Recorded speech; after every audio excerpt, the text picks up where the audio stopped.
Assalamualaikum warahmatullahi wabarakatuh. Waalaikumsalam warahmatullahi wabarakatuh. Betul. Alhamdulillahirrabbilalamin, pada kesempatan siang hari ini kita akan melaksanakan perkuliahan via daring ya. Seperti biasa tata tertibnya masih belum berubah ya, jadi silahkan teman-teman yang mengikuti perkuliahan online pada siang hari ini untuk dapat mengaktifkan kameranya ya. Jadi silahkan diaktifkan kameranya. Dan perkuliahan akan dimulai ketika seluruh mahasiswa sudah mentaati tata tertib yang berlaku. Sebelum saya mulai perkuliahan pada siang hari ini, sebelumnya saya mengucapkan minal aidin wal faidin, mohon maaf lahir dan batin. Barangkali saya selama perkuliahan sebelumnya ya banyak kesalahan, saya mohon maaf yang sebesar-besarnya, dan semoga setelah Idul Fitri ini kita mulai dari nol lagi ya, kosong kosong ya.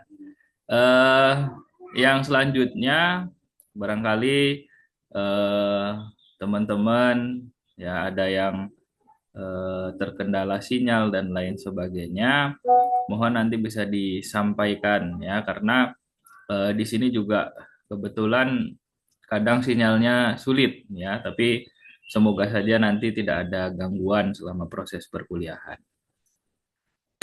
Baik, kita mulai untuk pertemuan kali ini. Kita baru 3 pertemuan ya, 4 pertemuan ini, dan insya Allah minggu depannya itu tanggal 22 itu sudah mulai UTS. Jadi kita sepertinya cukup ngebut nih untuk materinya ya, untuk mengejar UTS, karena memang jadwal keperawatan gawat darurat ini ada di hari Kamis dan ada di hari Jumat ya. Dan sering kena libur gitu. Minggu depan juga hari Jumat itu tanggal merah ya. Jadi mungkin kita nanti pertemuannya akan kita padatkan ya untuk mengejar materi UTS ya, karena tadi jadwal kita kebetulan di hari Kamis Jumat dan sering libur gitu ya di hari Kamis Jumat, dan kita baru 3 pertemuan ini, masuk pertemuan keempat ya. Semoga nanti kita bisa mengejar materi sebelum UTS. Oke, untuk materi pada siang hari ini adalah kegawatan pernapasan ya. Nanti ada beberapa kasus-kasus kegawatan pernapasan yang akan saya sampaikan ke teman-teman ya. Mohon bisa diperhatikan untuk materinya.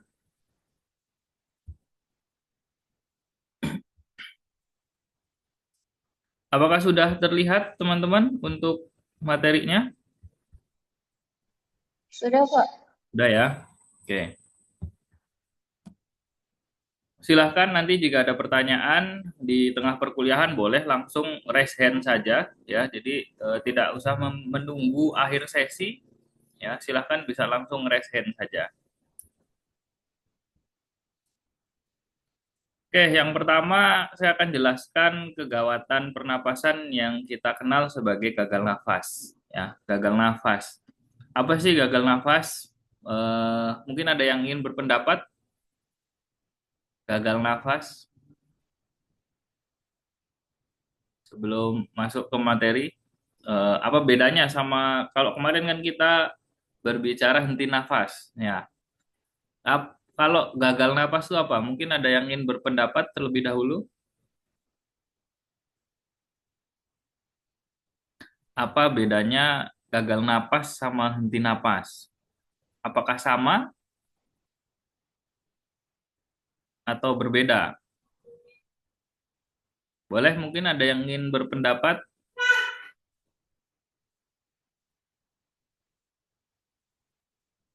Oh, tidak ada. Oke, baik. Jadi gagal napas teman-teman berbeda dengan kasus henti nafas ya. Jadi kalau henti nafas itu ketika pasien-pasien tidak ada nafas ya, tiba-tiba napasnya hilang ya, tapi masih ada denyut nadi ya, nadinya masih ada. Jadi fungsi kardiologinya masih berjalan, tapi fungsi respirasinya dia terhenti. Ada beberapa banyak kasus itu terjadi demikian, ya. Jadi hanya mengalami henti nafas saja itu bisa terjadi. Nah, kalau yang kita akan bahas sekarang adalah gagal nafas, di mana kalau gagal nafas ini ketidakmampuan sistem pernapasan untuk memenuhi oksigenasi secara normal ataupun mengeliminasi CO2 ya. Jadi kalau kita berbicara pernapasan kan ada inspirasi ekspirasi. Inspirasi untuk memenuhi kebutuhan oksigen, kemudian ekspirasi untuk mengeluarkan karbon CO2. Nah, ini sama-sama penting ya. Di mana bisa terjadi dalam kasus gagal nafas itu pasiennya kekurangan oksigen ya. Kekurangan oksigen. Jadi dia ketidakmampuannya atau masalahnya biasanya ada di inspirasi. Tapi kalau bisa juga kasus satunya itu adalah pasien-pasien dengan kelebihan CO2. Ya, jadi bisa kekurangan oksigen, bisa kelebihan CO2. Nah, ini dua dua kondisi yang dasar ya yang menjadi klasifikasi juga dalam gagal nafas. Nah, di mana kalau yang kita sebut sebagai kekurangan oksigen, ya, kekurangan oksigen, itu kita sebut sebagai hipoksemia. Ya, mungkin teman-teman sudah sering mendengar ya, sering mendengar yang namanya hipoksemia. Hipoksemia itu ya kekurangan oksigen. Nah, yang satunya yaitu adalah ketika terjadi peningkatan karbon CO2. Nah, ini biasanya kita sebut sebagai hiperkapnia. Nah, jadi gagal napas itu ada dua itu, ada hipoksemia, ada hiperkapnia. Kalau hipoksemia mungkin sering dengar ya, SpO2-nya rendah ya, atau tekanan oksigen di dalam darahnya rendah ya. Itu kita sebut sebagai kondisi hipoksemia. Nah, kalau yang kelebihan CO2, jadi dia tidak bisa mengeluarkan CO2, biasanya masalahnya adalah ketika proses ekspirasi, ya, jadi untuk proses mengeluarkan CO2-nya dia bermasalah. Nah, ini disebut sebagai hiperkapnia. Jadi kelebihan karbon dioksida di dalam tubuh, ya. Yang satu kekurangan oksigen, yang satu kelebihan CO2 gitu ya. Nah, ini kondisi atau klasifikasi dari gagal napas. Nah, sebetulnya ada beberapa pendapat, yaitu tipe yang ketiga. Tipe yang ketiga ini tipe gabungan, ya. Tipe gabungan ini bisa saja terjadi kalau misalkan pasiennya memiliki penyakit paru yang sudah kronis, sudah lama dan kompleks. Nah, ini bisa terjadi hipoksemia plus hiperkapnia. Nah, biasanya dari pemeriksaan analisis gas darah itu menunjukkan tadi tekanan oksigen di dalam darah itu berkurang dan terjadi peningkatan karbon CO2 di dalam darah ya. Nah, ini juga bisa terjadi dua-duanya ya. Pendapat selanjutnya tadi ada tiga klasifikasi yaitu gabungan. Gabungan itu ya ada hipoksemia dan ada hiperkapnia. Biasa terjadi pada pasien-pasien yang sudah memiliki penyakit paru yang kronis dan kompleks. Kemudian eh, contoh beberapa penyakitnya ya. Jadi contoh beberapa penyakitnya itu bisa PPOK, ya, bisa TB paru, bisa bronkitis kronis, bisa emfisema, dan penyakit-penyakit paru yang lainnya. Itu bisa tadi menyebabkan hipoksemia ataupun hiperkapnia, ataupun kalau penyakit-penyakit ini sudah kronis, sudah kompleks masalahnya, itu bisa terjadi keduanya, ya, gabungan. Nah, sebetulnya eh, secara etiologi ya, eh, kondisi gagal nafas itu banyak penyebabnya ya. Yang jelas tadi ada masalah penyakit ya, masalah penyakit. Nah, itu bisa terjadi ya. Tapi juga bisa disebabkan oleh beberapa hal selain dari penyakit. Contohnya misalkan depresi sistem saraf pusat pernapasan. Ya, jadi pernapasan itu bisa kita atur ya secara sadar maupun tidak sadar. Contohnya nih, teman-teman lagi bernapas terus tarik napas dalam. Nah, itu kan bisa diatur napasnya. Tapi pernapasan itu juga bisa spontan, otomatis. Nah, itu ketika teman-teman tidur. Nah, tidur kan secara otomatis kan bernapas ya. Jadi tidak secara sadar kita atur ya. Kalau pas lagi tidur kan berarti kita nggak sadar tapi tetap bernapas gitu ya. Nah, itu ada yang mengendalikan ya. Mengendalikannya di sistem saraf pusat itu ada pons dan medula. Itu lokasinya ada di otak kecil ya, ada di otak kecil. Bawahnya otak kecil itu ada batang otak. Nah, di situ ada pons sama medula. Nah, itu adalah pusat pernapasan. Nah, bisa terjadi gagal nafas ketika terjadi misalkan cedera, ya, cedera di area servikal atau di area kepala bagian belakang dan mengena pada sistem saraf pusat pernapasan. Nah, itu bisa menyebabkan tadi gagal nafas, ya. Nah, itu kalau penyebabnya adalah depresi sistem saraf pernapasan. Contoh sering terjadi pada pasien apa? Pada pasien-pasien dengan kecelakaan ataupun trauma, ya, trauma kepala, kepalanya kebentur ya karena kecelakaan lalu lintas misalkan. Nah, yang terkena kepala bagian belakang ataupun tulang servikal. Nah, mengena akhirnya pada tadi pons dan medula. Itu bisa menyebabkan gagal nafas. Kemudian bisa juga karena kelainan neurologis primer, ya. Contoh, nah, contoh kelainan neurologis primer itu yang seperti apa? Ya, neurologis primer itu adalah jalur sarafnya. Nah, tadi pusat sarafnya adalah pons dan medula. Untuk sampai ke paru-paru ya atau ke sistem pernapasan itu kan ada jalur sarafnya. Nah, ini bisa juga terjadi masalah. Contoh yang bisa terjadi, sering terjadi itu pada pasien-pasien cedera servikal ya. Pasien-pasien yang cedera di area leher. Nah, itu bisa menyebabkan tiba-tiba terjadi gagal nafas ya, terjadi gagal nafas. Bahkan ya lanjutannya atau yang lebih parah ya bisa sampai menyebabkan henti nafas. Nah, ini yang bermasalah di jalur sarafnya kalau yang kelainan neurologis primer. Nah, yang ketiga ada juga karena faktor-faktor trauma ya atau penyakit-penyakit komplikasi, ada efusi pleura, hematotoraks atau pneumotoraks ya. Jadi kasus-kasus trauma pada area dada atau pada area sistem pernapasan ya di mana itu lokasinya ada di paru gitu ya. Itu bisa terjadi juga. Jadi selain dari penyakit ya, ada bisa karena depresi sistem pernapasan, bisa karena kelainan neurologis primer, bisa juga karena trauma ya. Traumanya ada di area sekitar paru-paru khususnya. Nah, ini kasus-kasus yang sering terjadi pada pasien-pasien dengan gagal napas. Kemudian penyakit paru tadi sudah, trauma sudah. Nah, secara patofisiologis ya normalnya berapa sih tekanan O2 di dalam tubuh kita? Jadi tekanan O2 di dalam tubuh kita itu normalnya adalah 80 sampai 100%. Nah, teman-teman harus bedakan antara SpO2 dengan tekanan oksigen di dalam darah. Itu dua hal yang berbeda, ya.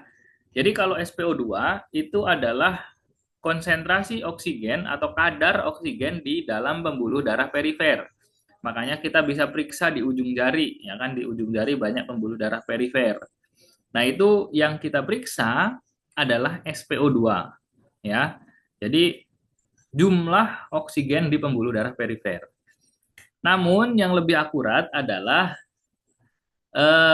tekanan oksigen di dalam darah. Nah, kalau tekanan oksigen di dalam darah, ini nanti darahnya akan diperiksa melalui laboratorium, melalui namanya pemeriksaan analisis gas darah. Nah, analisis gas darah ini, ya, analisis gas darah ini nanti akan diambil darahnya itu darah pembuluh darah arteri, ya. Biasanya teman-teman kalau ngambil darah kan di pembuluh darah vena, ya kan? Nah, kalau mau pemeriksaan tekanan oksigen di dalam darah, itu yang direkomendasikan adalah pembuluh darah arteri. Ya, kenapa? Karena pembuluh darah arteri itu kan membawa oksigen, ya, kaya akan oksigen. Sehingga ketika akan dilakukan pemeriksaan analisis gas darah, yang diambil adalah pembuluh darah arteri. Nah, nanti melalui pemeriksaan tadi, analisis gas darah itu akan muncul berapa sih tekanan oksigen di dalam darah. Nah, tekanan oksigen di dalam darah dengan SpO2 itu berbeda. Kalau SpO2 kan 94 sampai 100% itu normal, di bawah itu tidak normal gitu ya. Tapi kalau tekanan oksigen di dalam darah ya itu adalah 80 sampai 100%, normalnya demikian. Nah, tadi kondisi hipoksemia ya, hipoksemia itu biasanya kalau oksigennya tekanan oksigen di dalam darahnya itu sudah di bawah 50, wah itu sudah mengalami kondisi kegawatan. Kemudian kalau yang selanjutnya adalah hiperkapnia. Hiperkapnia ini kelebihan CO2 di dalam darah. Nah, kalau CO2 ya mau nggak mau harus analisis gas darah. Jadi nggak ada pemeriksaan yang seperti SpO2 ya kalau untuk karbon dioksida. Jadi harus melalui pemeriksaan analisis gas darah. Nah, normalnya berapa untuk kondisi CO2 di dalam tubuh? Jadi kondisi CO2 di dalam tubuh itu rentang normalnya adalah 35 sampai 45 ya. 35 sampai 45 itu rentang normal untuk karbon dioksida di dalam tubuh kita. Ya, jadi karbon dioksida itu berfungsi ya, sebetulnya berfungsi untuk menyeimbangkan pH di dalam darah ya. Jadi bukan berarti manusia itu tidak butuh sama sekali karbon dioksida ya. Jadi manusia tetap butuh karbon dioksida. Cuman tadi rentangnya adalah tekanannya adalah 35 sampai 45 ya, tidak boleh kurang, tidak boleh lebih. Kalau kurang dia bisa menyebabkan asidosis ya. Sorry, kalau kurang bisa menyebabkan alkalosis. Kalau tinggi itu bisa menyebabkan asidosis ya. Kalau misalkan pasien-pasien itu kadar CO2-nya itu kurang dari 35 ataupun lebih dari 45. Nah, itu menyebabkan terjadinya ketidakseimbangan pH darah ya. Jadi tetap butuh. Nah, tadi hiperkapnia ya, hiperkapnia itu ketika kadar CO2-nya itu melebihi batas ya. Jadi cenderung pH darahnya asidosis ya. Makanya tadi terkadang pasien-pasien yang kelebihan CO2 ya kita harus bantu untuk bisa mengeluarkan karbon CO2-nya. Dengan cara apa? Nah, biasanya kita pakaikan ventilator ya, pakaikan ventilator, napasnya dibuat cepat agar CO2-nya bisa keluar dengan mudah. Itu untuk kondisi secara patofisiologis. Jadi kalau oksigen ya, kalau oksigen atau hipoksemia itu patokannya ada dua, SpO2 dan tekanan oksigen di dalam darah. SpO2 tadi 95 100 itu normal ya, di atas 94 itu normal ya kalau patokannya SpO2. Tapi bisa juga patokannya adalah tekanan oksigen di dalam darah atau PaO2. PaO2 ini normalnya adalah 80 sampai 100. Nah, kalau hiperkapnia itu patokannya adalah tekanan karbon dioksida di dalam darah ya. Normalnya adalah 35 sampai 45 ya. Jadi hipoksemia bisa dua patokan. Kalau hiperkapnia itu ya tetap satu tadi ya, tekanan karbon dioksida di dalam darah. Kalau napas normal ya seperti biasa ya 16-24. Kemudian untuk orang dewasa itu ya. Kemudian kapasitas paru kemarin tidal volume itu berkisar 10 sampai 15 atau juga ada beberapa pendapat 6 sampai 10 ya. Itu untuk kapasitas paru ya orang dewasa. Ini sudah. Nah, ini teman-teman pusat pernapasan. Nah, ini kan ada otak ya. Terus ada otak kecil ya. Nah, ini terus kemudian di depannya ada pons. Ada batang otak ya. Batang otak. Nah, batang otak ini di sini nanti ada ini ya, ada pons dan sorry, saya ini dulu. Nah, ini ya. Ini areanya nih. Ya, jadi ini area sini nih. Ini kan otak kecil ya, otak kecil. Nah, seberangnya ini ada batang otak. Nah, ketika kita perbesar nih jadi seperti ini ya. Nah, ini di sini nih. Ini ada namanya pons. Nah, pons ini sampai medula medula oblongata ini adalah pusat pernapasan yang ada di otak.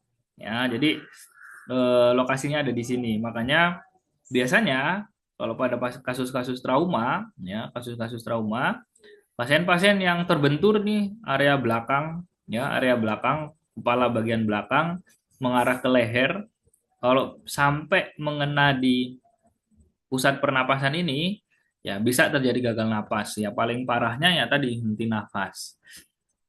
Kemudian secara patofisiologis tadi sudah. Nah, yang terakhir adalah gagal nafas total. Nah, ini gagal nafas total ini yang kita biasa sebut sebagai pasien-pasien henti nafas, ya. Kemudian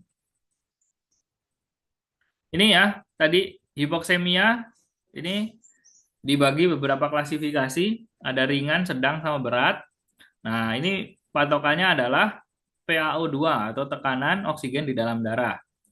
Ketika kurang dari 80, ya tadi normalnya kan 80 sampai 100 itu normal, ya. Kalau hipoksemia sedang itu kurang dari 80, ya. Sorry, kalau hipoksemia ringan itu kurang dari 80, ya. Kemudian ada hipoksemia sedang itu kurang dari 60. Kalau hipoksemia berat itu kurang dari 40. Makanya tadi saya bilang kalau sudah di bawah 50 itu biasanya sudah sangat gawat kondisinya. Pemeriksaan lain ya, ini tadi ya pemeriksaan yang disebut gas darah itu namanya pemeriksaan analisis gas darah, ya. Nanti kalau pemeriksaan analisis gas darah tadi ya mengambil darahnya itu melalui pembuluh darah arteri ya, jadi bukan pembuluh darah vena. Kemudian yang selanjutnya ronsen dada. Nah, ini bisa membantu untuk pemeriksaan penunjang, ya. Barangkali pasien-pasien tersebut ternyata penyebabnya adalah karena penyakit, ya. Kemudian hemodinamik. Hemodinamik ini tadi bisa dilihat dari pernapasan, ya, RR-nya berapa, kemudian tensinya berapa, ya. Itu bisa sebagai penunjang. Kemudian EKG. Nah, EKG ini juga pemeriksaan tambahan. Biasanya pasien-pasien yang mengalami gagal nafas itu kalau sudah parah itu biasanya diikuti dengan masalah irama EKG. Jadi EKG-nya juga ikutan nggak normal karena kebutuhan tadi oksigen ataupun karbon dioksida di dalam tubuh itu ya tidak dalam batas normal sehingga jantung bekerjanya juga tidak normal. Makanya biasanya EKG-nya juga ikut bermasalah. Nah, teman-teman, bagaimana penata laksanaan untuk pasien-pasien gagal nafas? Ya, kalau kemarin kan pasien-pasien henti nafas kita berikan bantuan nafas, ya kan? Jadi kalau ada pasien henti nafas kita berikan bantuan nafas. Kemarin sudah banyak kita bahas ya kalau pasien-pasien dengan eh, henti nafas ya kita kasih bantuan nafas dengan teknik Motumod, Motumax, bagging, ventilator itu bisa kita lakukan. Nah, bagaimana kalau untuk pasien-pasien dengan gagal nafas? Ya, pasien-pasien dengan gagal nafas ini fokus kita adalah pemberian suplemen oksigen. Ya, kemarin sudah saya ajarkan ya bagaimana rumus untuk mencari kebutuhan oksigen, baik itu berdasarkan SpO2 maupun dengan rumus, ya, maupun dengan rumus, ya. Nah, itu salah satu penanganan, ya, penanganan untuk pasien-pasien dengan gagal nafas.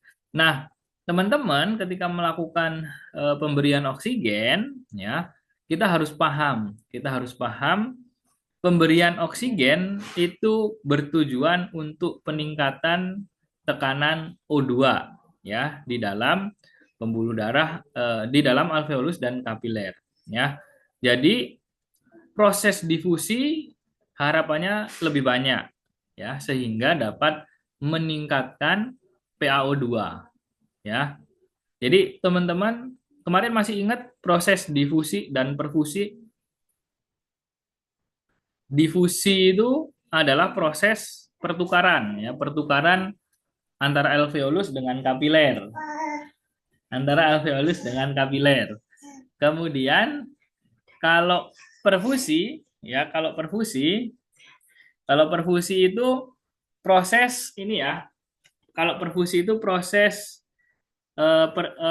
mengangkut oksigen ya dari ketika sudah masuk ke kapiler, terus dia masuk ke pembuluh darah. Nah, itu namanya prosesnya perfusi. Nah, difusi itu adalah perpindahan antara alveolus dengan kapiler ya. Nah, ketika kita memberikan suplemen oksigen atau pemberian oksigen, harapannya adalah eh, aliran oksigen atau pertukaran oksigen antara alveolus dan kapiler itu meningkat sehingga tekanan oksigennya juga akan meningkat. Nah, PR-nya adalah teman-teman, ketika ada pasien-pasien dengan masalah penyakit yang misalkan alveolusnya tertutup oleh lendir ya ataupun sekret. Ya, jadi alveolusnya ada sekretnya ya, contoh infeksi PPOK, TB paru itu kan alveolusnya tertutup oleh sekret ya akibat infeksi. Nah, itu juga harus dibantu diatasi ya. Jadi tidak hanya pemberian suplemen oksigen. Ada terapi-terapi tambahan, contoh dengan cara memberikan bronkodilator. Untuk apa? Untuk mengencerkan dahak sehingga proses difusi ini bisa berjalan dengan baik ya. Jadi nanti teman-teman kenapa butuh pemeriksaan penunjang seperti ronsen gitu untuk mengetahui juga sebetulnya pasien ini ada penyakit apa ya. Kalau misalkan ternyata di alveolusnya itu bermasalah, ya kita tidak bisa memberikan terapi oksigen saja. Ada beberapa terapi tambahan untuk memaksimalkan tadi proses difusi. Ini kemarin sudah ya, jadi teman-teman bisa pakai patokan saturasi oksigen, ya. Kemudian bisa juga pakai rumus, ya. Nah, ini adalah tata laksana lainnya tadi, ya. Makanya sebetulnya utamanya pada gagal nafas adalah pemberian oksigen, ya. Jadi bagaimana kita memberikan suplemen oksigen pada pasien. Namun ketika kita memberikan suplemen oksigen tadi, kita harus lihat ya masalahnya itu ada di mana, ya. Jadi kalau pada pasien-pasien dengan sumbatan jalan napas, alveolusnya bermasalah ya butuh terapi tambahan. Contohnya ini tadi mukolitik, bronkodilator itu penting untuk dilakukan. Kemudian teman-teman juga jangan lupa nih ada postural drainase ya. Postural drainase ini sering mungkin teman-teman lakukan ya, sebutkan yaitu memposisikan pasien semipolar misalkan. Nah, ini merupakan postural drainase ya. Postural drainase itu ya membantu proses juga ketika inspirasi maupun ekspirasi. Jadi ya tepat juga kalau misalkan teman-teman ketika ada pasien-pasien dengan gagal nafas diatur posisinya sedemikian rupa untuk memaksimalkan pernapasan. Ya bisa kita pakai semivolar, bisa pakai pronasi ataupun bisa pakai postural drainase ini. Kemudian ada CIS physical therapy ya. CIS physical therapy ini biasanya kita sebut sebagai fisioterapi dada ya. Fisioterapi dada ini membantu juga ya. Misalkan ada dahak yang susah untuk dikeluarkan, kita bisa melakukan fisioterapi dada. Kemudian bisa dengan suction, ya misalkan ada lendir atau sumbatan jalan napas yang masih terjangkau untuk kita lakukan suctioning, bisa kita suctioning. Kemudian nih yang terakhir adalah batuk efektif, ya mungkin teman-teman sudah banyak mengenal ya yang dimaksud dengan batuk efektif. Tujuannya apa? Tujuannya tadi untuk mengeluarkan dahak. Nah ini adalah obat-obatan atau tata laksana ya yang berfungsi untuk menunjang tadi proses difusi, ya proses difusi ketika kita memberikan suplemen oksigen atau memberikan pemberian oksigen. Pengkajian tetap dilakukan ya, airway, breathing, sirkulasi ya tetap kita kaji ya kondisi-kondisi pasiennya. Kemudian ada beberapa diagnosa untuk kasus-kasus gagal napas ya, bisa ketidakefektifan pola napas, bisa ketidakefektifan bersihan jalan nafas, bisa gangguan pertukaran gas, bisa gangguan ventilasi spontan, bisa ketidakefektifan perfusi jaringan perifer, kemudian resiko perfusi jaringan otak, kemudian resiko ketidakefektifan perfusi jaringan perifer. Nah, ini beberapa diagnosa yang bisa kita angkat. Biasanya kalau gagal nafas itu banyak masalahnya adalah pola napas. Tapi ketika gagal napas muncul karena adanya hambatan atau gangguan di jalan nafas, maka kita lebih pasnya adalah bersihan jalan nafas. Kalau sampai ada hasil AGD, ya tadi kalau misalkan kita sampai hasil AGD, kemudian hasil AGD-nya tidak normal, ya analisis gas darahnya tidak normal, maka kita bisa menegakkan pertukaran gas. Nah, kalau yang keempat ini kalau sampai pasiennya itu henti nafas, ya pakai ventilator. Nah, ini kita bisa tegakkan gangguan ventilasi spontan. Kemudian selanjutnya, ya setelah gagal napas ada efusi pleura. Ada efusi pleura. Nah, efusi pleura ini juga sering menyebabkan kegawatan karena biasanya pasien datang ke IGD dengan kondisi sesak napas, ya masalah breathing-nya muncul. Nah, tapi airway-nya tidak bermasalah. Nah, efusi pleura ini teman-teman bisa lihat di gambar ya, bahwasanya paru-paru itu ada lapisan luarnya ya sebelum eh, bersentuhan dengan rongga dada ya. Jadi ada lapisan pelindungnya namanya pleura. Nah, pleura itu isinya cairan ya, isinya cairan. Nah, ketika terjadi infeksi paru ya, terus sampai ke pleura, nah ini akhirnya pleura cairannya itu bertambah. Ya, jadi istilahnya pleuranya bukan lagi cairan pleura murni, tapi ada eh, faktor infeksi ataupun ya kita bisa bilang ada nanah dan lain sebagainya ya, cairan-cairan akibat infeksi ya yang akhirnya menumpuk ke pleura, ke rongga pleura. Nah, yang menyebabkan akhirnya terjadi penumpukan cairan di rongga pleura tadi ya. Nah, ini ketika terjadi efusi ya penumpukan cairan di rongga pleura, nah ini manifestasinya biasanya pasiennya akan sesak napas karena paru-parunya tidak bisa mengembang secara maksimal ya, tidak bisa mengembang dan mengempis secara maksimal. Nah, ini contohnya ya, gambaran ronsennya seperti ini. Jadi warnanya putih ya karena terisi cairan. Nah, sebetulnya ini paru-parunya mungkin saja normal. Tapi karena lapisan pleura tadi kebanyakan cairan ya, jadi akhirnya menutupi paru. Nah, ketika kebanyakan cairan di rongga pleura, paru-parunya tidak bisa mengembang secara maksimal. Nah, efusi pleura ini tidak bisa terjadi sendiri ya. Jadi orang kena efusi tanpa penyakit lain tuh jarang terjadi ya. Karena efusi pleura ini biasanya terjadi karena ada penyakit primernya. Nah, efusi pleura ini adalah komplikasinya. Semua penyakit paru, infeksi paru itu bisa menyebabkan efusi pleura. Ketika infeksinya sudah menyebar sampai ke rongga pleura, maka bisa terjadi efusi pleura.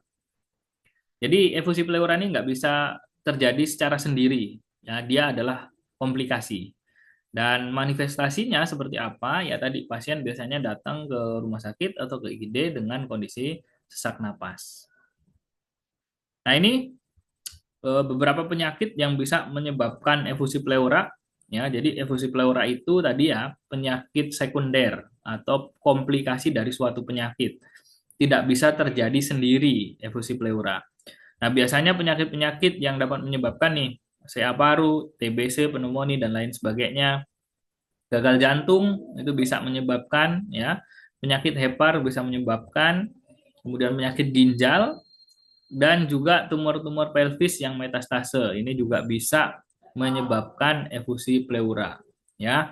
Jadi kalau ketemu pasien-pasien efusi pleura, kita harus pastikan juga sebenarnya penyebabnya itu apa karena tidak bisa terjadi secara primer ya. Dia biasanya berupa komplikasi dari penyakit-penyakit yang sudah lama diderita oleh pasien. Kemudian secara fisiologis ya. Jadi normalnya itu cairan pleura itu hanya 10 sampai 20 cc ya, yang berfungsi tadi untuk melindungi paru ketika mengembang dan mengempis ya. Jadi untuk mengurangi gesekan dengan rongga dada. Makanya ada pleura tadi. Nah, normalnya sedikit, cuman 10 sampai 20. Ketika cairannya lebih dari ini, ya itu sudah dikatakan sebagai kondisi efusi pleura. Kemudian memiliki tekanan negatif kurang lebih 2 mmHg. Ya, jadi tekanan negatif itu ya membantu juga ketika proses inspirasi dan ekspirasi. Kemudian adanya akumulasi tadi atau adanya efusi pleura, dia akan mengganggu proses ventilasi dan compliance paru.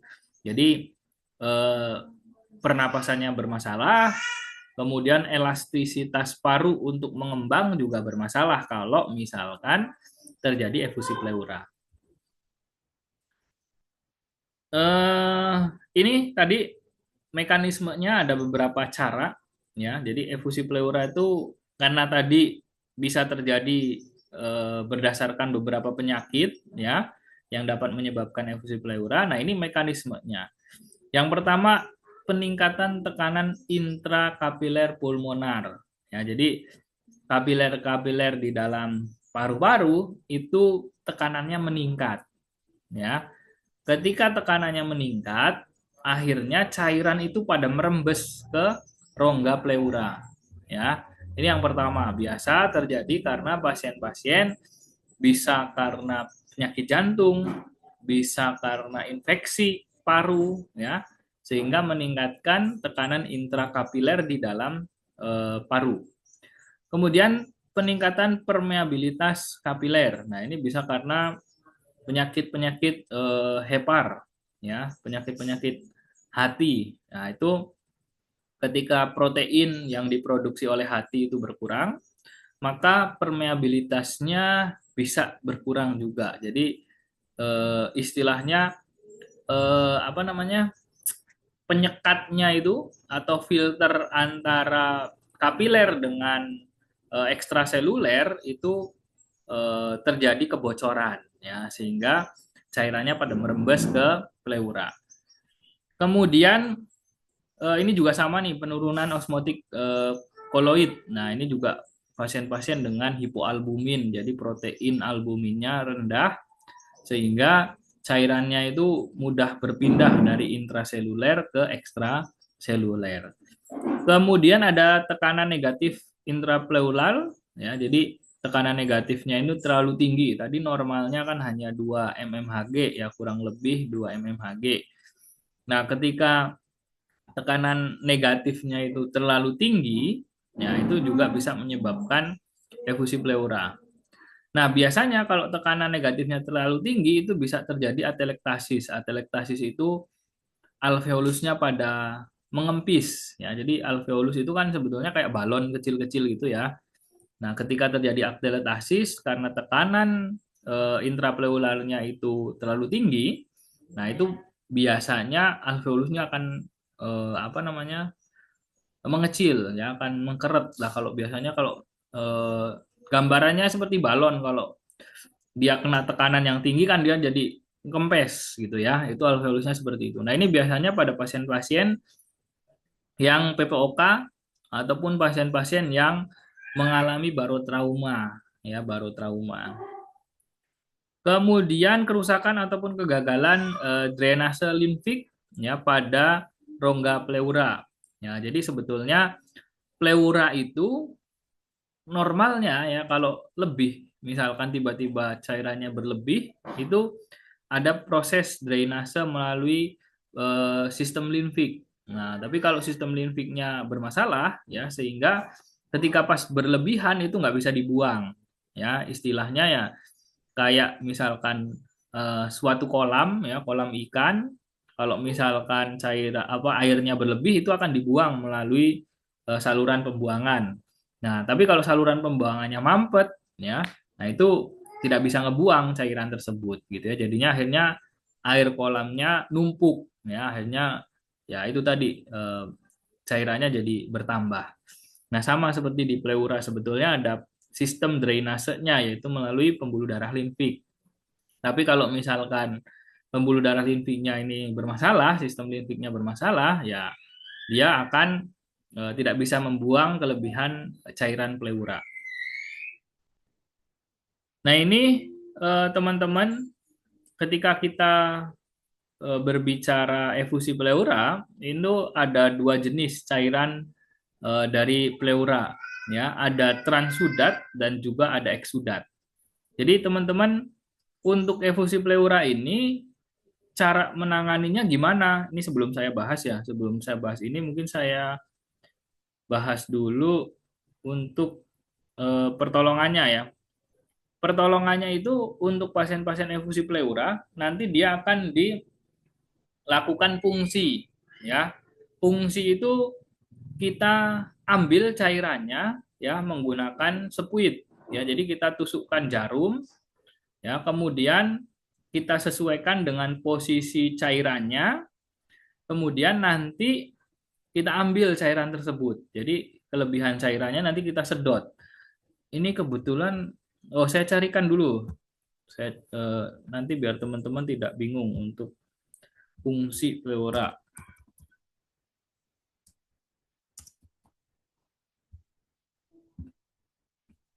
Nah, biar teman-teman bisa bisa tahu gambarannya.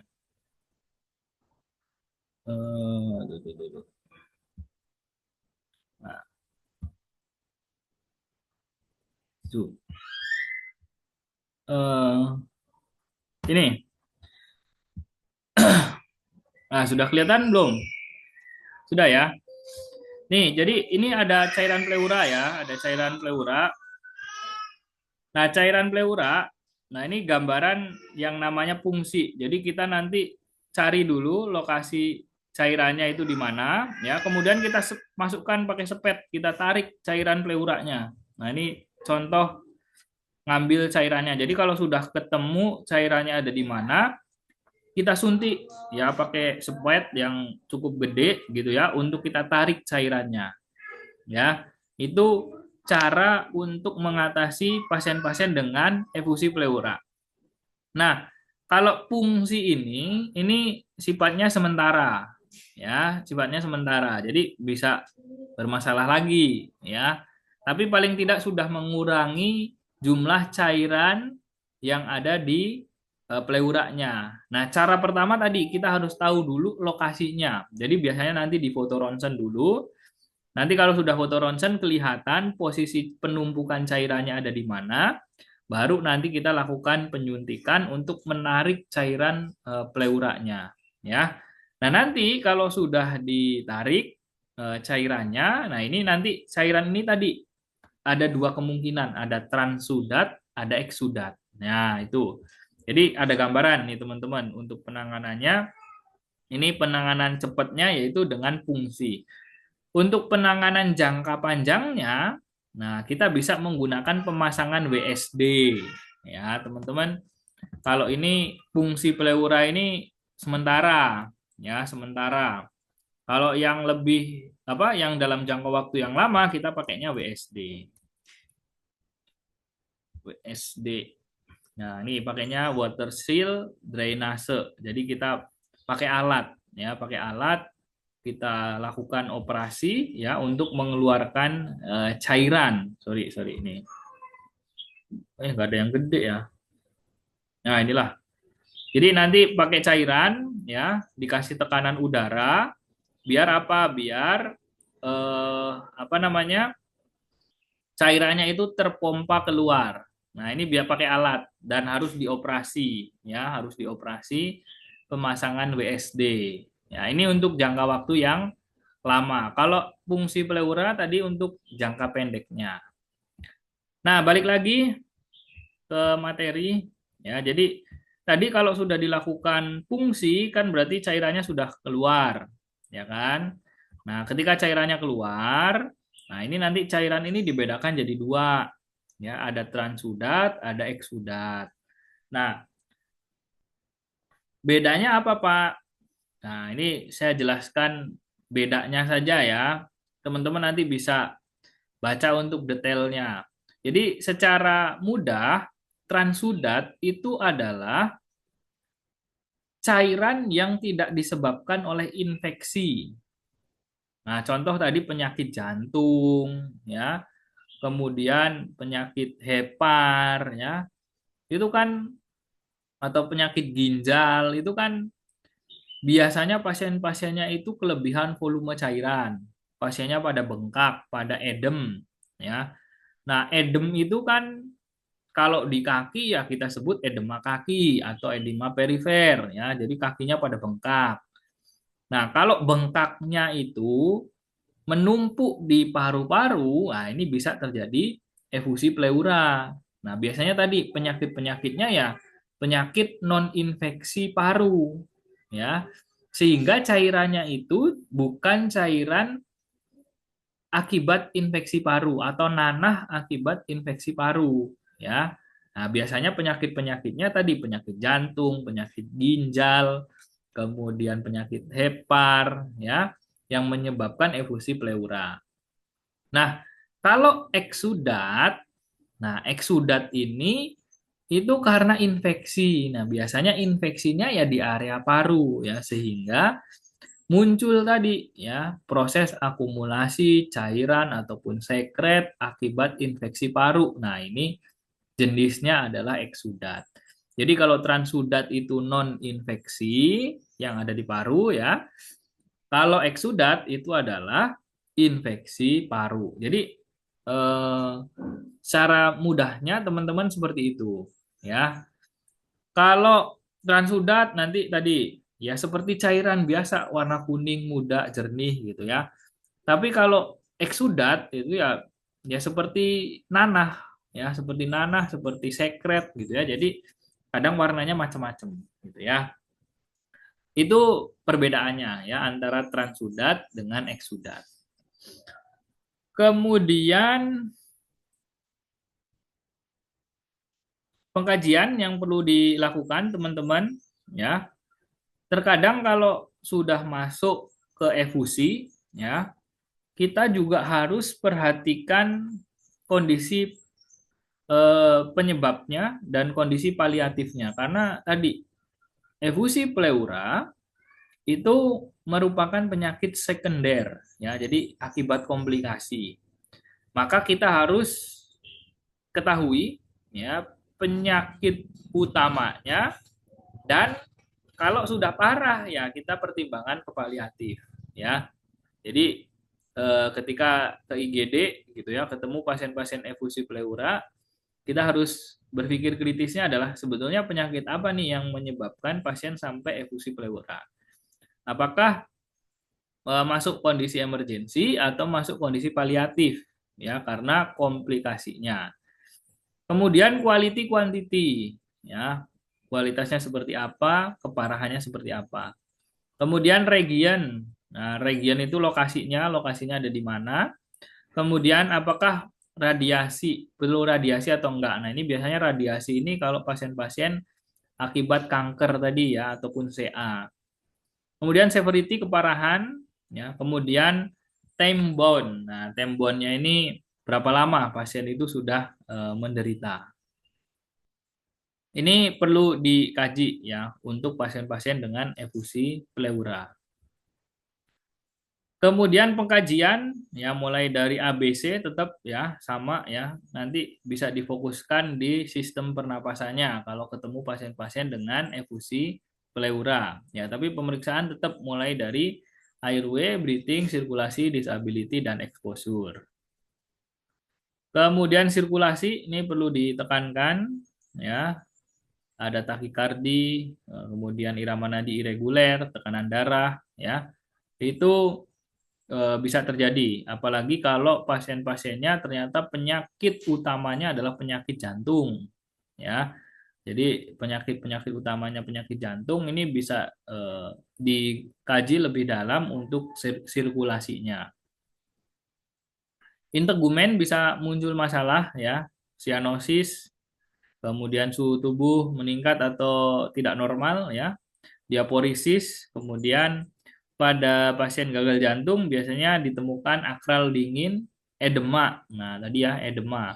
Edema itu penumpukan cairan ya, kalau di kaki ya perifer. Tapi bisa tadi di area paru juga ya, makanya bisa terjadi efusi pleura. Pemeriksaan penunjangnya ini ada foto torak ya. Kemudian ada tadi fungsi pleura. Fungsi pleura itu selain buat apa namanya, buat mengeluarkan cairannya, itu nanti bisa juga dilakukan pemeriksaan. Jadi nanti kalau cairannya sudah diambil, cairannya akan dimasukkan ke laboratorium untuk diperiksa, ya, untuk diperiksa.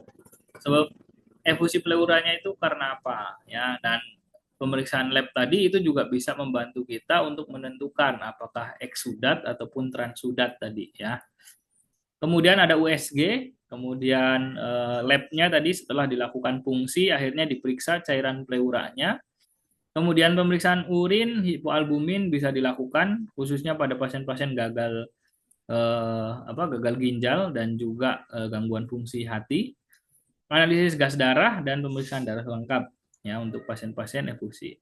Nah, yang pokok ini sebetulnya pemeriksaan cairan pleura. Jadi kita fungsi dulu, kita fungsi cairannya. Nanti kalau sudah dapat cairan pleuranya, kita periksa melalui pemeriksaan laboratorium.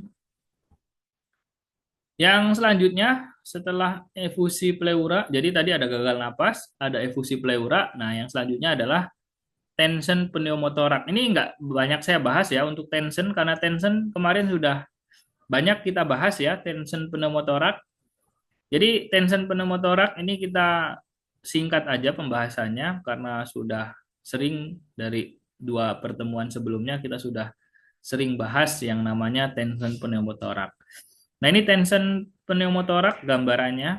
Ya, ini gambarannya hitam ya. Jadi paru-paru itu harusnya yang nggak sehitam ini ya. Jadi harus ada gambaran bronkus, bronchiolusnya kelihatan. Nah, ini hitam seperti ini. Nah, hitam seperti ini menunjukkan terjadi penumpukan udara di rongga dada. Nah, ini kemarin ya, tension pneumotorak. Jadi ini paru-paru.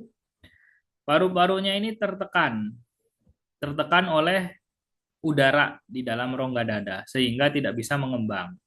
Nah, penanganannya, oh ini gambarannya ya. Jadi kalau melalui CT torak ya, CT scan torak, ini paru-paru normal yang sebelah kiri ini ya. Jadi keisi ada apa? Jalur-jalur bronkus, bronkeolusnya. Kalau yang ini hitam semua, ini menunjukkan adanya udara ya.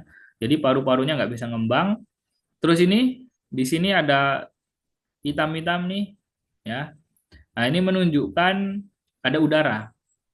Artinya tensionnya ini kemungkinan terjadi karena ini trauma di area dada ya. Trauma di area dada ya, sehingga udaranya masuk akhirnya terperangkap di dalam rongga dada ya. Nah, ini gambarannya tension pneumotorak ya. Tension pneumotorak itu ciri khasnya adalah terjadi deviasi trakea. Deviasi trakea itu ya pergeseran. Trakea ini kan harusnya lurus ya. Trakea ini harusnya lurus. Tapi kalau pada pasien-pasien tension ya ini ada deviasi ya. Jadi trakeanya bergeser ya. Trakeanya bergeser. Nah, ini terjadi deviasi trakea. Ini teman-teman kalau misalkan kemarin untuk penata laksanaannya kita bisa melakukan needle dekompresi ya. Needle dekompresi di ICS2 atau ICS5 anterior axillaris ya. Jadi mid clavicula ICS2 atau ICS5 anterior axillaris. Nah, kalau yang ini penata laksanaan lanjutan ya, WSD. WSD itu selain buat efusi pleura bisa juga buat tension ya. Jadi untuk mengeluarkan udara tadi yang terperangkap di rongga dada dalam jangka waktu yang lama bisa dilakukan pemasangan WSD. Tapi untuk pertolongan emergensinya kalau belum dilakukan WSD ya tadi kita bisa melakukan needle torakosintesis atau needle dekompresi ya seperti yang kemarin sudah kita bahas. Nah, ini sama ya, misalkan WSD, WSD itu ya dalam jangka waktu yang lama ya. Jadi WSD ini berfungsi untuk tadi mengeluarkan udara. Kalau mengeluarkan udara ini berarti nanti selang WSD-nya tidak perlu terlalu dalam ya, cukup menembus torak atau menembus dada. Tapi kalau pada efusi pleura itu nanti sampai ke rongga pleura untuk mengeluarkan cairan. Nah, ini dimasukkan selang secara permanen. Kalau tension berarti cukup bisa mengeluarkan udara saja ya yang terperangkap di rongga dada. Tapi kalau efusi pleura sampai nanti selangnya itu sampai ke pleura untuk membantu mengeluarkan cairan pleuranya. Nah, ini WSD, pemasangan WSD. Nah, ini gambarannya. Tension pneumotoraks juga dibagi menjadi 3 klasifikasi ya. Oh sorry, dibagi menjadi 2 klasifikasi ya. Ada yang small, ada yang large ya. Ada yang kecil, ada yang besar. Kalau yang kecil itu berarti penumpukan atau udara yang terperangkap di rongga dada itu masih sedikit ya. Tapi kalau yang tension yang luas ya, ini penumpukan atau udara yang terperangkap di rongga dada ini cukup banyak. Kemudian ini gambaran CT scan lagi ya. Ini gambarannya ya. Ini batas parunya nih. Teman-teman, ini batas parunya. Terus ini yang hitam banget nih ya. Ini adalah udara yang terperangkap. Jadi kalau dilihat nih ada kelihatan jelas nih paru-parunya ada batasnya nih. Ini paru-parunya ketekan sama tekanan udara sehingga dia tidak bisa mengembang ya. Ini batasnya. Nah, ini yang hitam ini yang pekat hitamnya ini adalah udara yang terperangkap tadi ya. Terakhir kayaknya ini. Nah, tadi tension, nah terakhir ini adalah asma. Nah, mungkin teman-teman sudah sering ya yang dikatakan sebagai sering mendengar asma. Ya, asma itu ya serangan ya dan bisa terjadi oleh beberapa faktor. Nah, kita bahas asma. Nah, ini teman-teman bedanya ya, bedanya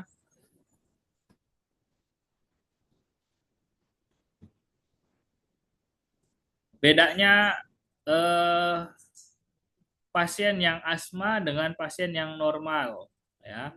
Jadi asma itu yang bermasalah itu adalah jalan nafasnya.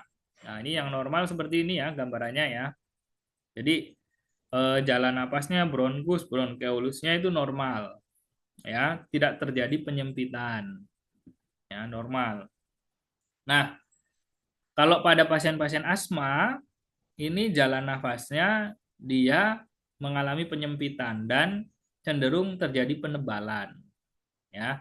Makanya kalau pada pasien-pasien asma ya, pada pasien-pasien asma karena jalan napasnya itu mengecil, nah biasanya muncul suara khas, yaitu suara wheezing atau mengi, seperti orang niup peluit, ya. Ya itu karena apa? Karena jalan napasnya menyempit. Nah ini normalnya lebar nih untuk keluar masuknya udara.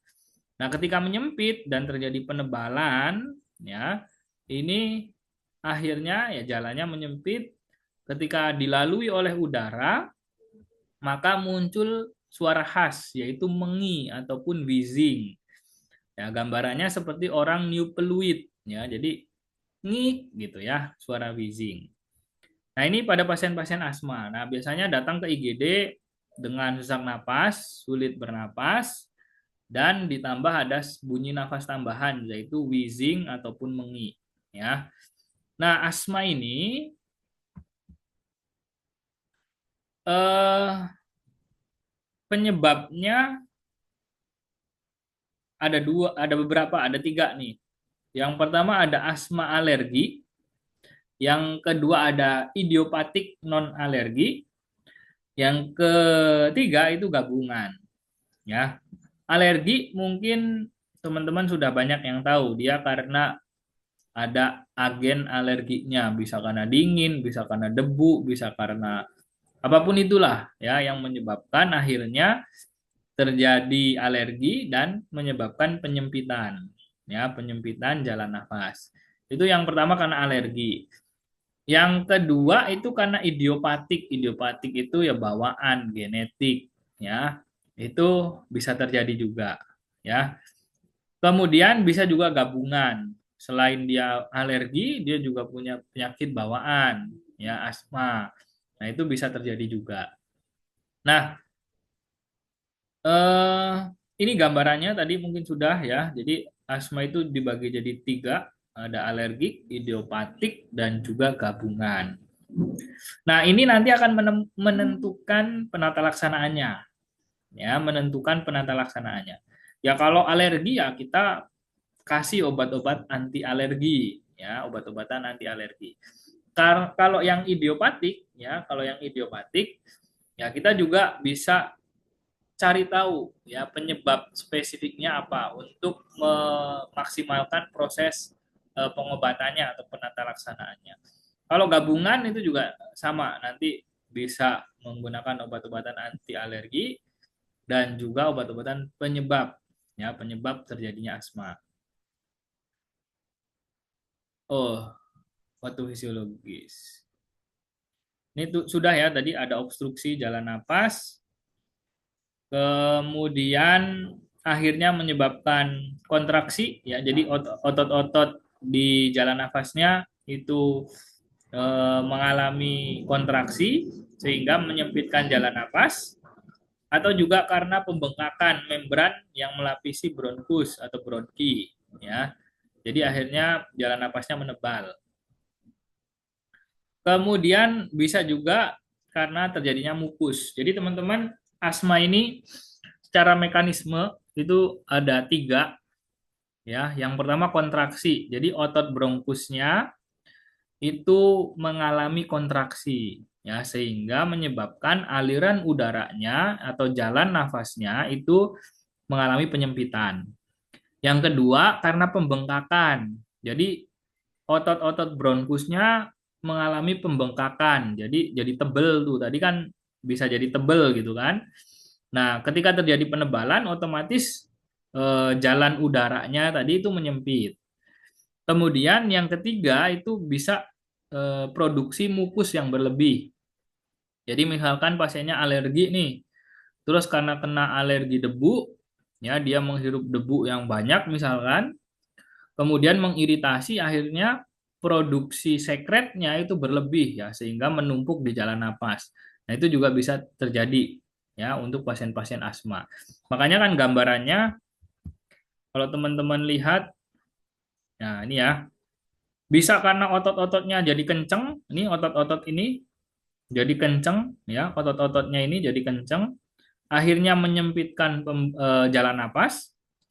Bisa karena menebal, ini ototnya jadi menebal ya. Bisa karena akhirnya produksi sekret atau mukusnya ini berlebih ya, akhirnya juga sama menyempitkan jalan nafas. Oke, kemudian nah, manifestasi klinis bisa batuk, sesak napas, mengi ya. Nah, penata laksanaan. Kira-kira kalau penata laksanaan untuk asma itu apa, teman-teman? Ini kalau tadi apa namanya? Kita sudah bahas kan gambaran asma itu kan seperti itu ya. Jadi ototnya bisa membesar. Yang jelas adalah terjadi penyempitan jalan nafas ya, atau penyempitan aliran udara ya. Nah, penata laksanaannya ya, nah ini yang kadang teman-teman keliru ya. Untuk pasien-pasien asma, walaupun sesak napas, walaupun SpO2-nya rendah, ya, fokus kita bukan oksigenasi. Ya, fokus kita adalah bagaimana membebaskan jalan napas tadi yang menyempit tadi biar melebar, ya.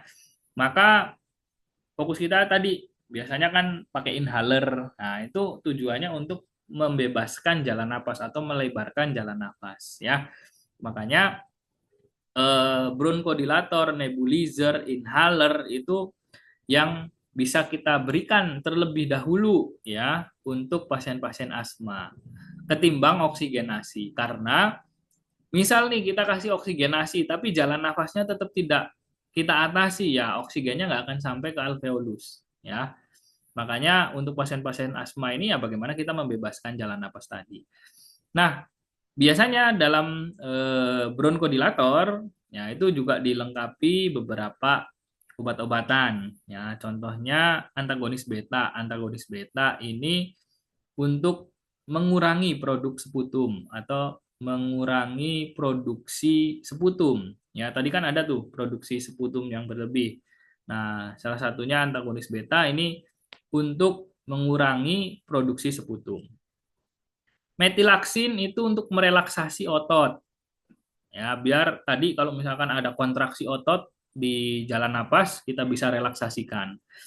Kemudian antikolinergik. Nah, antikolinergik ini untuk merelaksasikan juga dan juga tadi biar otot-ototnya itu rileks ya. Kemudian ada kortikosteroid ini untuk apa tadi namanya? Eh, in, apa sorry alergi. Untuk alergi kortikosteroid ini contohnya Dexa ya, dexamethasone, metilprednisolon. Nah, itu untuk alergi ya. Kalau misalkan asmanya karena alergi itu bisa diberikan. Kemudian inhibitor sel mas ya. Sorry, antikolinergik. Antikolinergik tadi untuk mengencerkan, sorry. Antikolinergik untuk mengencerkan. Kalau inhibitor sel mas ya ini yang untuk tadi mengurangi atau merelaksasi produksi dari si sputumnya ya.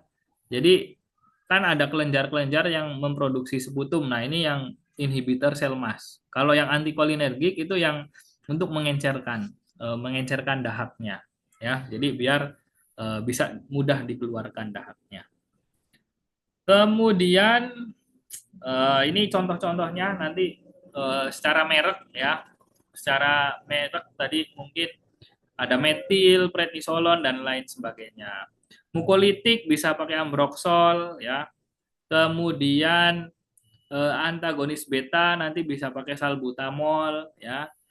Antikolinergik itu macam-macam juga nanti ya. Itu beberapa merek ya nama obat. Golongannya tadi ya. Terus ini adalah nama obatnya. Oke, cukup untuk pertemuan pada siang hari ini. Jadi ada gagal nafas, ada efusi pleura, kemudian ada pneumotorak, dan ada asma. Nah, ini beberapa kasus-kasus pernapasan kegawatan yang bisa kita jumpai di instalasi gawat darurat atau di IGD. Ada pertanyaan? Teman-teman, silahkan berdasarkan kasus tadi, mungkin ada yang ingin ditanyakan. Nah, teman-teman harus ini ya, harus intinya tadi gagal napas ada dua, ada hipoksemia, hiperkapnia. Kemudian fokus penata laksanaan kita adalah oksigenasi, ya. Tapi selain oksigenasi, kita harus ketahui, ya, ketahui bagaimana caranya untuk memaksimalkan proses difusi, ya. Kemudian yang kedua efusi pleura. Nah, efusi pleura ini fokus kita di fungsi pleura. Bagaimana kita mengambil si cairannya tersebut. Nah, cairannya tersebut kalau sudah kita ambil ya pernapasannya insya Allah akan membaik. Dan nanti hasil fungsi pleuranya tadi bisa kirim ke lab untuk penyakitnya itu penyakit apa. Kemudian yang selanjutnya tension. Tension itu bisa pakai needle torakosintesis. Ya, kemarin kita sudah bahas needle dekompresi atau needle torakosintesis. Nah, efusi pleura dan tension itu bisa penata laksanaan jangka panjang menggunakan WSD. Ya, tadi. Jadi efusi pleura sama tension kalau butuh penata laksanaan jangka panjang kita bisa pasang WSD. Ya. Kemudian yang keempat itu tadi asma. Nah, asma itu jangan kebalik dengan gagal napas, ya.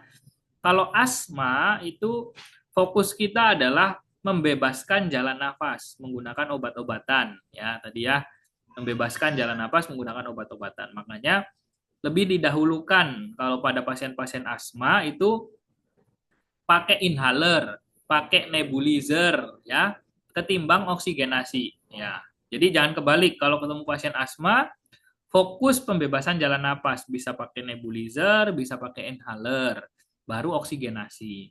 Tapi kalau pasien-pasien gagal nafas, fokus kita adalah oksigen nasi gitu ya. Jadi antara asma dengan gagal napas jangan ketukar.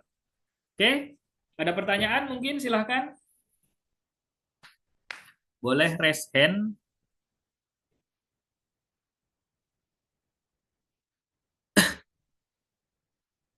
Silahkan, boleh raise hand.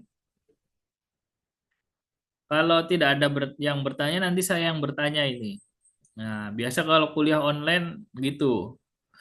Kalau nggak ada yang bertanya, berarti saya yang bertanya. Pak, saya mau nanya. Oh, boleh, silakan. Eh, untuk penyakit yang biasa terjadi di puncak gunung karena ketinggian yang disebabkan oleh altitude itu termasuk gagal nafas atau apa ya? Atau gangguan, termasuk gagal nafas atau tidak? Nah, terus untuk penanganannya dengan alat yang terbatas, misalkan nggak ada oksigen, pastinya apa ya, Pak? Oke. Oke, pertanyaan yang menarik. Nah, itu masuknya gagal napas ya, hipoksemia karena kekurangan oksigen. Biasanya kalau di ketinggian itu kadar oksigennya menurun. Ya, jadi kalau naik gunung atau di ketinggian itu memang kadar oksigennya menurun. Nah, itu masuk kategori hipoksemia. Jadi masuk ke gagal napas. Nah, menarik nih pertanyaannya bagaimana ketika terjadi dalam kondisi emergensi tidak ada oksigen. Ya, apa yang harus kita lakukan? Nah, untuk kasus-kasus tersebut jika kita belum menemukan oksigen, yang pertama adalah fokus untuk membebaskan jalan napas sebebas mungkin. Jadi dengan cara apa? Dengan cara kita posisikan pasiennya ya dengan postural drainase tadi bisa semipolar, kemudian dibebaskan ya pakaian-pakaian yang ketat ya bisa dilonggarkan kancing bajunya agar pernapasannya bisa maksimal ya jangan dikerumunin dan lain sebagainya. Memang kalau hipoksemia ini butuh penata laksanaan oksigenasi ya tapi kalau kondisinya tadi misalkan masih di puncak gunung nggak ada oksigen gimana ya kita cara satu-satunya adalah membebaskan atau melancarkan jalan nafasnya. Jadi biar pasiennya itu dapat menghirup udara sebanyak-banyaknya karena memang ya tadi belum ada oksigen. Jadi penata laksanaan sederhananya teman-teman bisa posisikan pasien semipolar boleh untuk memaksimalkan masuknya udara. Kemudian kita bebaskan seperti pakaian-pakaian yang ketat ya. Jadi jangan diselimutin terlalu apa namanya terlalu tebal gitu ya.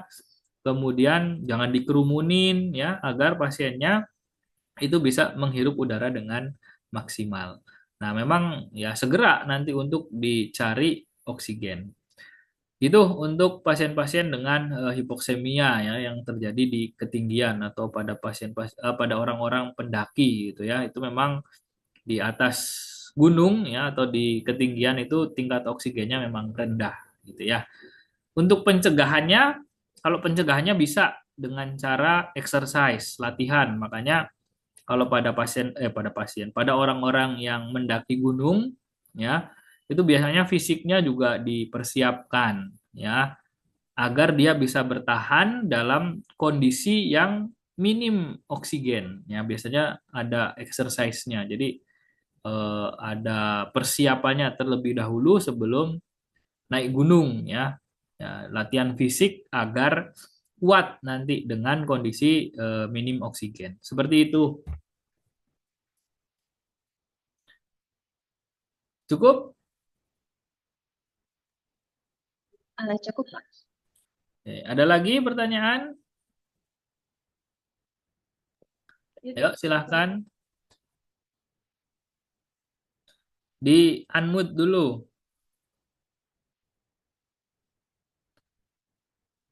Siapa nih tadi? Fadila. Dila,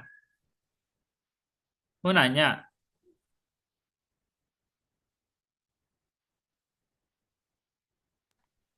Bapak mau nanya, Oh ya, boleh, silahkan.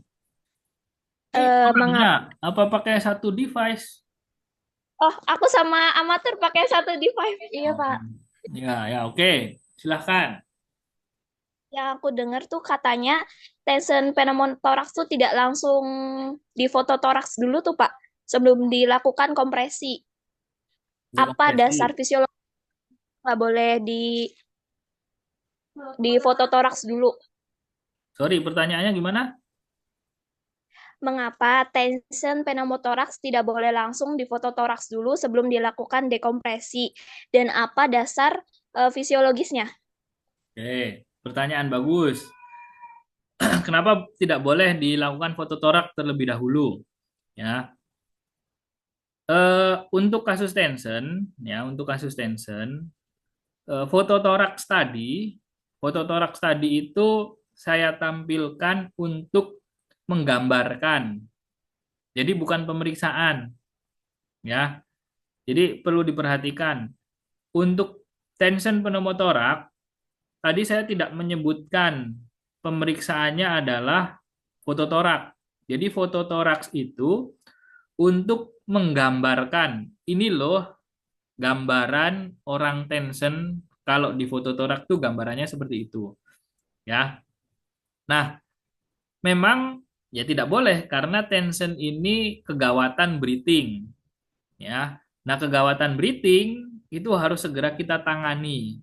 Dan untuk kasus tension ya, ini penanganannya mudah ya, yaitu dengan dekompresi, needle dekompresi atau needle torakosintesis ya.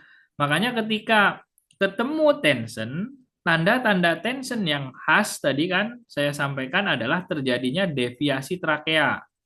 Jadi trakeanya bergeser. Nah, itu merupakan tanda-tanda khas tension. Kalau ketemu pasiennya sesak napas, ada deviasi trakea. Kemudian kalau mau ditambah, kan kemarin ada pemeriksaannya, inspeksi, auskultasi, palpasi, perkusi, ya, IAPP. Nah, ketemu tanda-tanda tension, maka langsung needle torakosintesis atau needle dekompresi. Karena penata laksanaannya mudah, maka tidak perlu harus sampai ke pemeriksaan foto toraks. Nah, foto toraks tadi itu adalah untuk menggambarkan biar teman-teman tuh tahu oh itu loh yang namanya tension gitu. Jadi untuk pemeriksaan tension ini cukup tadi IAPP sama tadi ada deviasi trakea. Nah, sudah kalau ketemu itu tanda-tanda tension langsung needle dekompresi. Tidak perlu menunggu sampai CT scan ataupun foto torak seperti itu. Ya, jadi foto torak, CT scan tadi untuk menggambarkan kondisi tension itu seperti itu loh gitu. Seperti itu.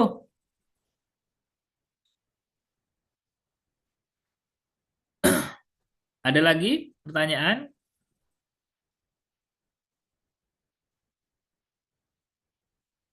Silahkan.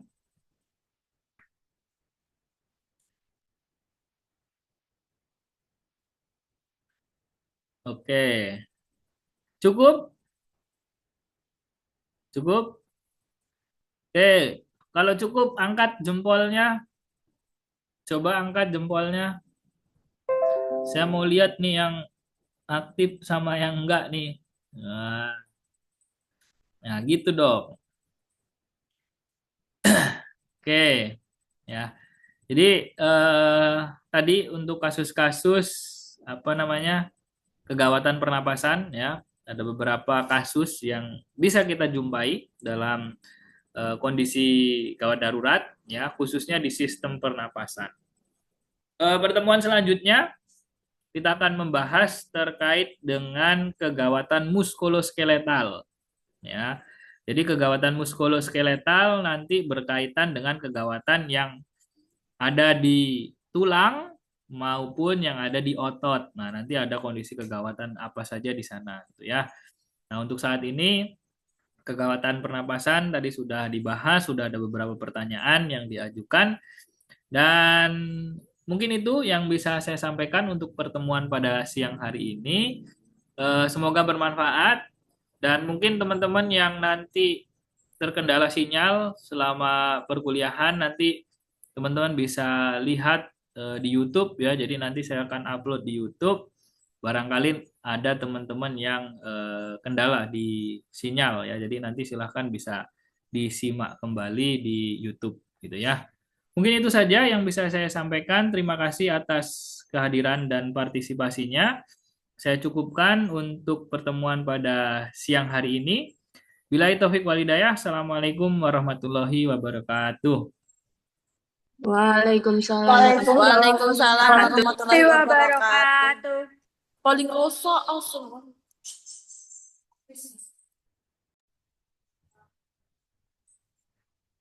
Saya izin untuk end live semuanya ya.